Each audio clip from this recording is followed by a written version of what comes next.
Top 10 des trucs qui n'arrivent que dans les comédies romantiques.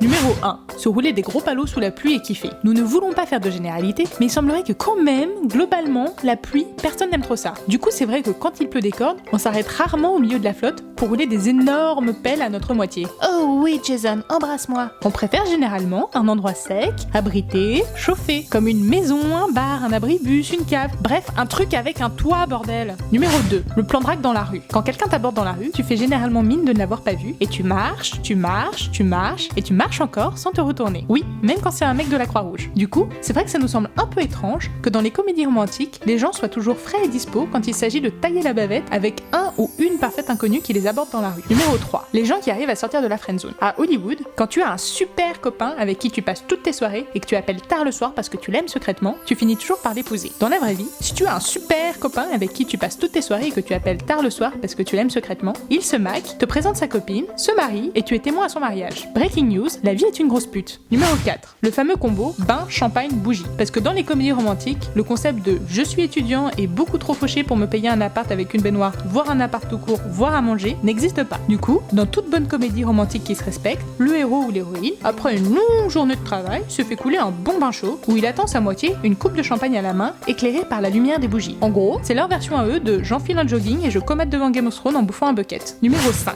Les gens qui n'ont pas des gueules de poney au réveil. Alors, il faudrait tout de même qu'un jour, tout ce beau monde nous explique comment ils font pour avoir un teint et une haleine parfaitement fraîche le matin au réveil, quand nous, on a le cheveu gras et une putain d'haleine de poney. Hollywood, ce monde merveilleux où tu te réveilles avec un brushing parfait. Numéro 6. Les gens qui mettent sur pied des stratagèmes de ouf pour déclarer leur flamme. Quand toi, tu te contentes d'un texto du type « Vas-y, je te kiffe, ça te dit on boit un verre ensemble au Blue Marlin », les gens de comédie romantique, eux, ils sortent la grosse artillerie. Et par grosse artillerie, on entend lip dub à Grand Central, fausse chorale de Noël et arrivée en limo. Bref, le genre de choses qui, on préfère te le dire tout de suite, ne t'arriveront jamais. Numéro 7. Richard Gere qui ramasse une pute dans la rue. Alors autant un mec très très riche et pas trop laid qui va aux putes, ok, c'est crédible. Mais dans ce cas, pourquoi il irait se faire chier à ramasser une prostituée bon marché dans la rue au lieu de rester tranquille ou pépère dans sa chambre d'hôtel en attendant que son escorte de luxe arrive? Qui plus est, nous ne sommes pas sûrs que le client moyen de péripatéticienne soit aussi sympa, attentif et sexy que Richard Gere. C'est pas bien de mentir aux gens comme ça. Numéro 8. Les engueulades où tout passe par la fenêtre. Dans les comédies romantiques, la haine est aussi puissante que l'amour. Du coup, quand le couple s'engueule, et il s'engueule toujours parce qu'à la fin il doit se réconcilier, on crie très très fort, on balance des assiettes et on jette des fringues par la fenêtre. Alors, on ne veut pas s'immiscer dans votre intimité et on ne vous juge d'ailleurs pas si vous balancez des assiettes quand vous avez la rage, mais le fait est que tout ça nous semble quand même assez éloigné de la réalité. Numéro 9.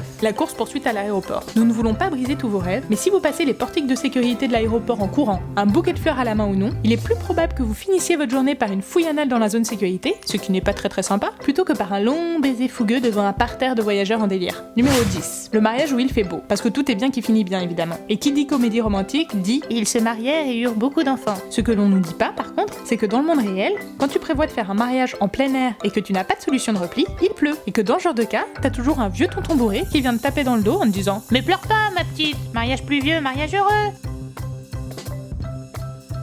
Si tu n'es pas un bouffon, clique donc sur ce bouton.